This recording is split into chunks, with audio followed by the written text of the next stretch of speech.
Bulletin లో ఇప్పుడు speed news చూద్దాం.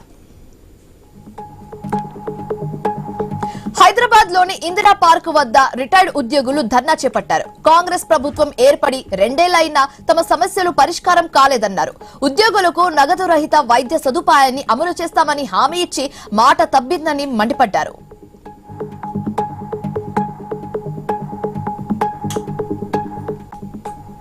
నాగర్ కర్నూలు జిల్లా లలిత సోమేశ్వర ఆలయానికి భక్తులు పోటెత్తారు. కార్తీక మాసం చివరి సోమవారం కావడంతో భక్తులు బారులు తీరారు.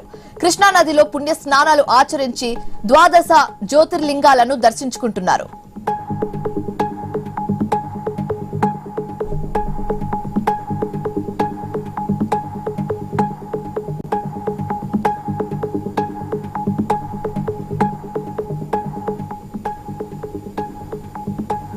సత్యసాయి జిల్లా సోమెందపల్లిలో శ్రీ కృష్ణదేవరాయల విగ్రహ ప్రతిష్ఠ ఘనంగా జరిగింది.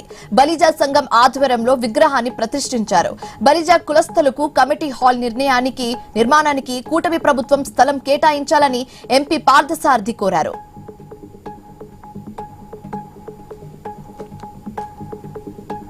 పేద మహిళలకు రాజ్ ట్రస్ట్ సేవలు అభినందనీయమని ఎమ్మెల్యే బొమ్మిడి నాయకర్ తెలిపారు.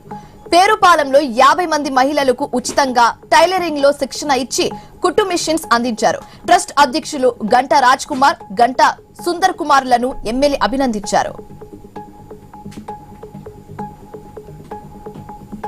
కాకినాడ జిల్లా తూనిలో లేఅవుట్ రోడ్లను కబ్జా చేస్తున్నారని స్థానికులు మండిపడ్డారు. మున్సిపల్ పరిధిలో తామంతా ఇళ్లను నిర్మించుకుని జీవిస్తున్నామని తెలిపారు. రోడ్లపై మట్టి వేయడంతో ఇళ్లు ముంపుకు గురవుతుందని ఆవేదన వ్యక్తం చేస్తున్నారు. అంబేద్కర్ కోనసీమ జిల్లా ముమ్మడివరంలో శైవ క్షేత్రాలకు భక్తులు పోటెత్తారు. ఆలయ పరిసరాలని శివనామ స్మరణలతో మార్మోగిపోయాయి. గౌతమి నది తీరాన స్నానాలు ఆచరించి భక్తులు స్వామివారిని దర్శించుకుంటున్నారు.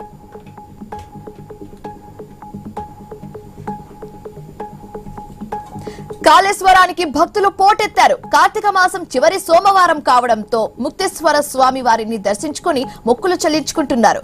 ఉసిరి చెట్టు వద్ద 1,00,000 వత్తులు దీపాలు వెలిగించి మహిళలు ప్రత్యేక పూజలు చేశారు.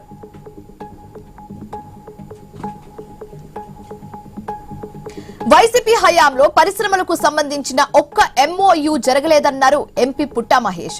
కూటమి ప్రభుత్వం పరిశ్రమలకు అండగా ఉంటుందనే భరోసా వచ్చిందన్నారు. ఇండియాలో పరిశ్రమల ఏర్పాటు కోసం సింగిల్ విండో సిస్టమ్ ను తీసుకొచ్చిన ఘనత సీఎం చంద్రబాబు నాయుడుదే అని ప్రశంసించారు.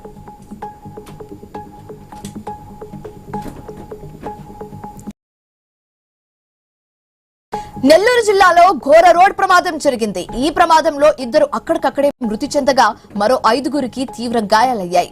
బట్ల దిన్నె నుంచి అల్లూరికి వెళ్తుండగా ఈ ప్రమాదం చోటు చేసుకుంది. క్షతగాత్రులను చికిత్స నిమిత్తం హాస్పిటల్ కు తరలించారు. ప్రతిభకు వయసు అడ్డు కాదంటారు పెద్దలు. లక్ష్యం వైపు గురి పెడితే అది ఖచ్చితంగా ఫలితాన్ని ఇస్తుందని నెల్లూరుకు చెందిన 11 ఏళ్ల బాలుడు నిరూపించాడు.